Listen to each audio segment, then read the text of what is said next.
Malkajgiri parliament సభ్యులు ఈటల రాజేందర్ గారి ముదిరాజ్ గారి మీద హైదరాబాద్ లో వారిని కించపరుస్తూ ఇలా ఫ్లెక్సీలు ఏర్పాటు చేశారు. నేను ఒకటి హెచ్చరిస్తున్నా, ఈటల రాజేందర్ గారు తెలంగాణ ఉద్యమంలో ఉస్మాన్ యూనివర్సిటీ విద్యార్థి ఉద్యమకారులకు ఆస్తులు సైతం తాకట్టు పెట్టి బెయిల్ ఇప్పించినందుకు ఆ ఫ్లెక్సీలు ఏర్పాటు చేసిరని అడుగుతున్నా.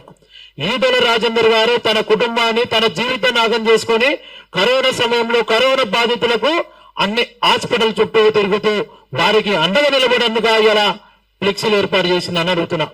నేను ఎవరైతే ఏర్పాటు చేసిన మనకు ఒకరు హెచ్చరిస్తున్నా, అరే నా కొడుక, ఈటల రాజేందర్ అంటే పదవుల కోసం తెలుగుల కోసం నగం కాదురా అని అడుగుతున్నా.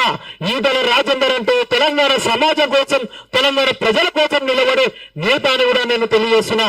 ఈటల రాజేందర్ అంటే ఒక పదవికి అలంకరణ తెచ్చే నాయకుడు అని కూడా నేను తెలియజేస్తున్నా.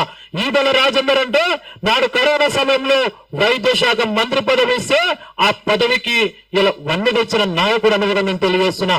ఈటల రాజేందర్ అంటే నాడు ఏ గవర్నమెంట్ స్కూళ్లలో పురుగులన్నం తిని కొట్టుముట్టాడుతున్నట్టు విద్యార్థుల పక్షాన నిలబడి ఆర్థిక శాఖ మంత్రిగా పౌర సరఫరాల శాఖ మంత్రిగా ఉండి నాడు విద్యార్థుల గుండెల్లో సన్నబువ్వ పెట్టి ఇలా విద్యార్థుల ఆత్మబంధంగా నిలబడ్డటి నాయకుడు ఈటల రాజేందర్ అని కూడా నేను తెలియజేస్తున్నా.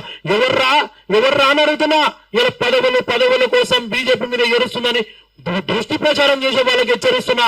ఈటల రాజేందర్ గారు ఎప్పుడైనా నరేంద్ర మోడీ గారి ఆశీర్వాదంతో నరేంద్ర మోడీ గారి అండతో తెలంగాణ ప్రజలలో నిత్యం ప్రయాణిస్తున్నారని కూడా నేను తెలియజేస్తున్నా.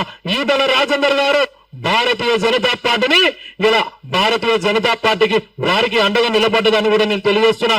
ఇలా ఎవరైతే ఫ్లెక్సీలు ఏర్పాటు చేసిన నేను గౌరవ ముఖ్యమంత్రి గారికి ఏ విధంగానైతే హోంశాఖని దగ్గర పెట్టుకున్నావో వెంటనే ఈ ఫ్లెక్సీలు ఏర్పాటు చేసిన వారిని వెంటనే అరెస్ట్ చేయాలి, వారిని శిక్షించాలని కూడా మేము తెలియజేస్తున్నా.